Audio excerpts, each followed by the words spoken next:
Okay. Our second question, we'll start with Mr. Atkinson. The question is, my concern is that Riverside continues to be a viable, diverse community without sacrificing our environment. What is your vision for sustainable progress, and how would you obtain it? We got a lot, actually, let me stand up and talk here. It's easier to do. We've got a lot of good programs in place by the city. We're supposed to have, on our energy level, we're supposed to have 33% renewable energy by the year 2020. We need to keep moving forward on that. We need to give, if that truly is the direction that we're going and we need to go, we need to give more incentives to do that type of thing.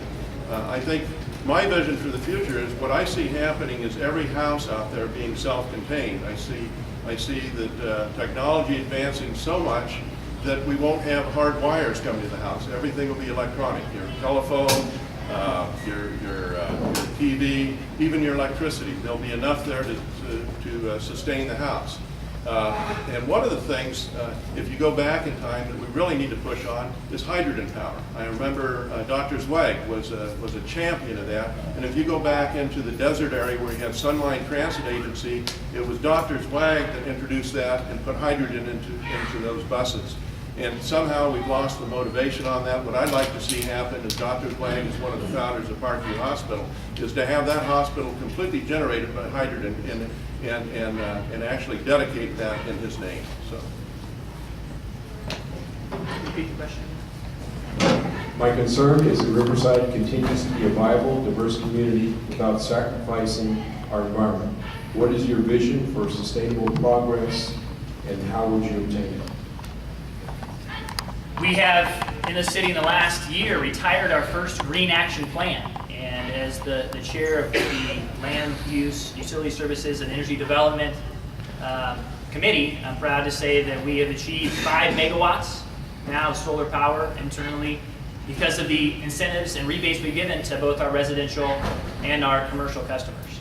And so we continue to really get out on the cutting edge when it comes to the green and clean technologies that are out there. We have a business that I've been working with called Masters Electric Pacific Energy that is looking for some investment in an incubator that, as Ed mentioned, energy storage is really at the long-term approach to sustainability when it comes to housing and energy. And so we have a company here in Riverside that potentially could pull that together. And we got to continue to look at jobs across the board. We can't put all our eggs in one basket as we have in the past with the development community, the development industry. Our education industry is growing. Every higher education institution, whether it's Cal Baptist or whether it's La Sierra or whether it's UCR or even RCC, has grown and have reinvested and had their own renaissance in this city. So on the backs of our renaissance, Riverside's renaissance and investment in infrastructure, now we're seeing improvements across the board. 30 seconds. Well, I get a little talk on that. That's great. Couple things.